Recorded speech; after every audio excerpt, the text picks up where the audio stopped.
Hello and welcome to another exciting episode from Marvelous Videos. I'm your host Mystical Blue, and today I'll be taking you through Alien TV series, everything we know so far. We never got to experience the Alien movie that Neil Blomkamp was going to direct. However, horror fans world over cheered and rejoiced when FX chairman and Disney confirmed a new Aliens TV show. That was a couple of years back, and everything was getting impacted by pandemic-induced delays. However, things are different now, and the show may get an air by the end of 2023. From what we know, the show's executive producer will be Ridley Scott, and the directional reins will be held by Noah Hawley, the man behind shows like Fargo and Legion. Although some people may be skeptical of Disney's handling of the gruesome R-rated franchise, I am almost optimistic because people like Hawley and FX chairman John Landgraf have said that the show's primary inspiration would be both Scott's Alien and Cameron's Aliens. In this video, we will tell you everything we know about the upcoming show, including its setting, the era in which it will take place, an all-new Weyland-Yutani like mega corporation, the possible characters, etc. So, without further ado, let's get this ride started. Before we go into our explanation, we have a very small request. If you like our content, please support us by subscribing to our channel. This is a small click for you, but for us, it means a lot. Thank you, let's begin.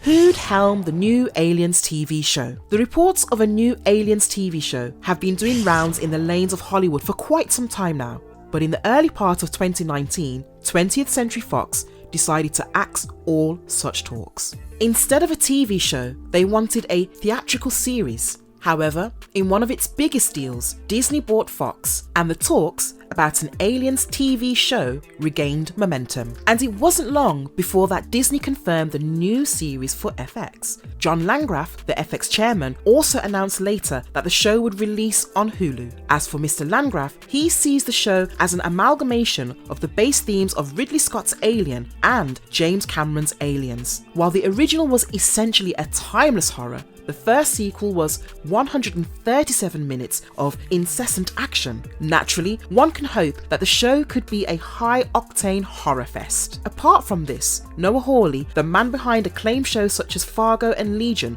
would be the one to helm the new Alien series. Furthermore, Ridley Scott, the man behind 3 Alien films, is going to serve as one of the executive producers.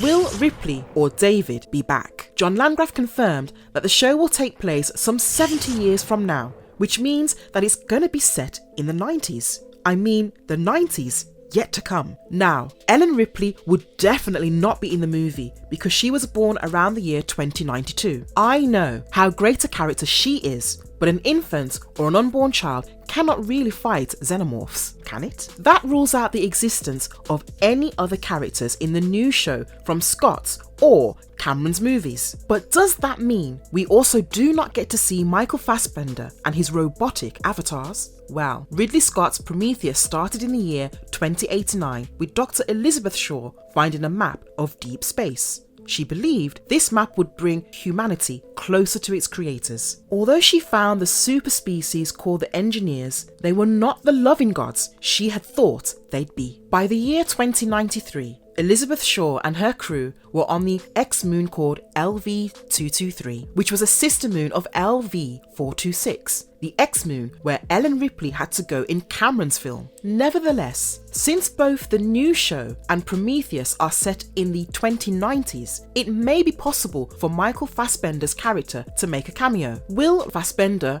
would reprise his role? Well, that's definitely a difficult thing to know just yet. But one thing that's certain is that Weyland-Yutani and its host of constructs and synthetics would not have any major roles. But since Ridley Scott is involved, we may get to see some connection with the film Prometheus, since it is also set 70 years from today. According to Noah Hawley, the show will have a different mega corporation rather than Weyland-Yutani. However, Much like Weyland-Yutani, this new corporation would also try to look at immortality differently. While the former built androids, this new company called Prodigy Corporation would rather build cyborg enhancements and facilitate transhuman downloads.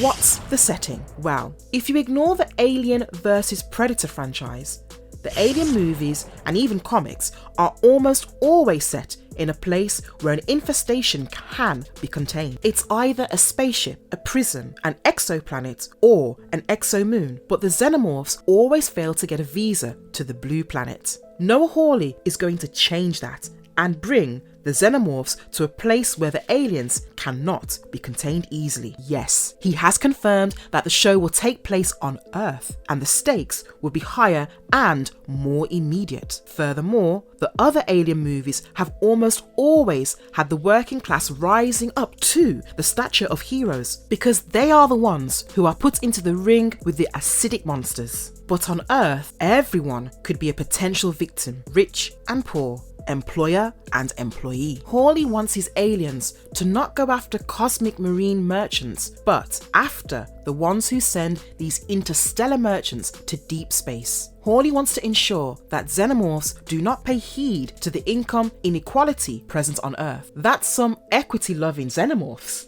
To be more specific, the xenomorphs would probably be hunting down members of Prodigy Corporation, the mega corporation that's going to be the center of Crawley's show.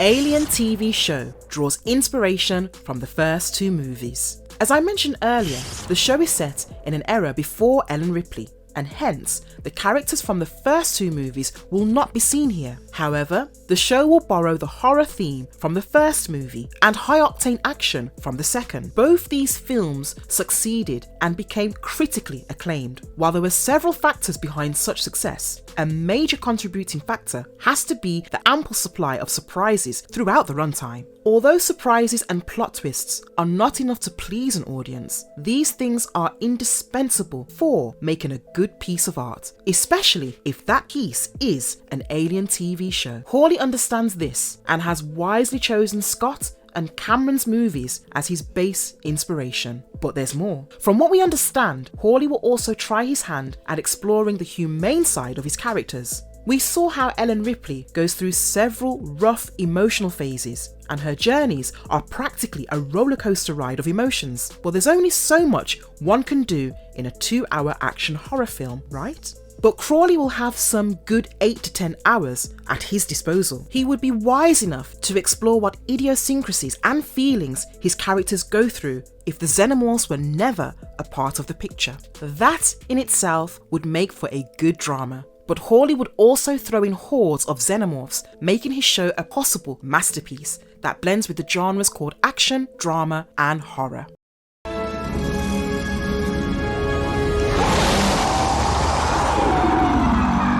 First concept art from the FX Alien series. According to the first concept art that came in earlier in September 2022, the show might see its origin in an Earth city. We can see a Weyland-Yutani ship called USCSS Maginot, which has crash landed in this city. The surrounding area gets covered in dust clouds rising from the ground, while birds on the top right are fleeing the scene in fear. The impact was such that Maginot cut through the ground and reached the underground level. Interestingly enough, this city is under the control of Prodigy Corporation, and hence the Weyland-Yutani ship will now be Prodigy property. However, Prodigy Corporation would not be as glad as they expected to be. A few soldiers flashed their torchlights on several overmorphs in a setting that's covered in mist. Strangely, these overmorphs were actually present in a containment boxes, which signals the fact that Weyland-Yutani had managed to get hold of xenomorph eggs. But from what we know from films like Prometheus, humanity was largely unaware of the existence of xenomorphs for quite some time. So, did a Weyland-Yutani crew bring back overmorphs to Earth without actually knowing what they were? Or was Weyland-Yutani at the centre of another ambitious but catastrophic mission? Also, another picture shows a man being carried away by a mature xenomorph in what looks like a vertical shaft. Could this man be a host for facehuggers from the overmorphs that we saw in the other picture?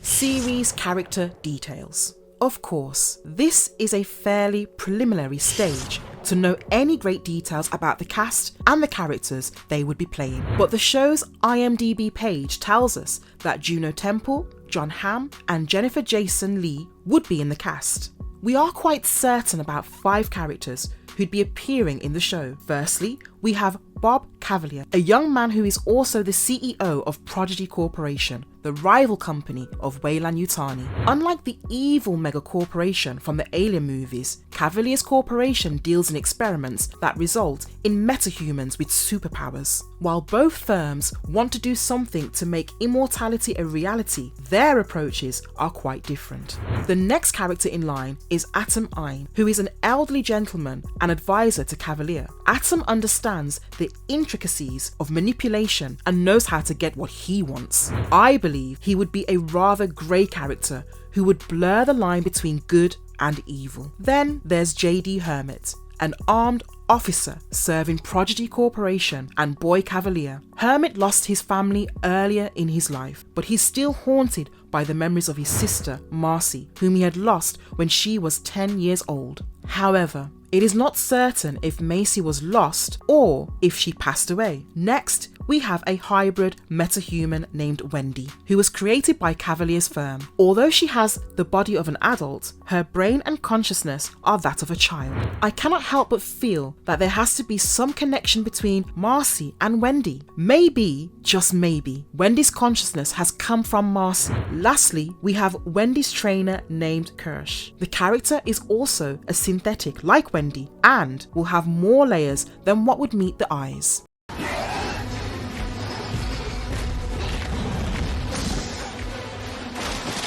When does it air? Despite the several pandemic-fueled delays, the Aliens TV show is finally getting shape and may be up for release on FX by the end of 2022. On August 2nd, FX executive John Landgraf told representatives of Decider that Noah Hawley had delivered all the scripts for the upcoming show. They have set a deadline of 2023's spring to wrap up shooting and production. If the crew manages to meet this deadline, we should expect the show on air by late 2023. I am not sure how Disney will move ahead with the show, but they have been doing some promising work as far as the comics are concerned. Yes, we all have our fears and reservations about the future of this gruesome R-rated franchise at the hands of an organisation like Disney. But since FX and Noah Hawley are involved, I guess one could be a little optimistic. And if you liked our content, don't forget to leave a like and subscribe to us if you haven't already. Have a good one and be safe. Thanks, everyone.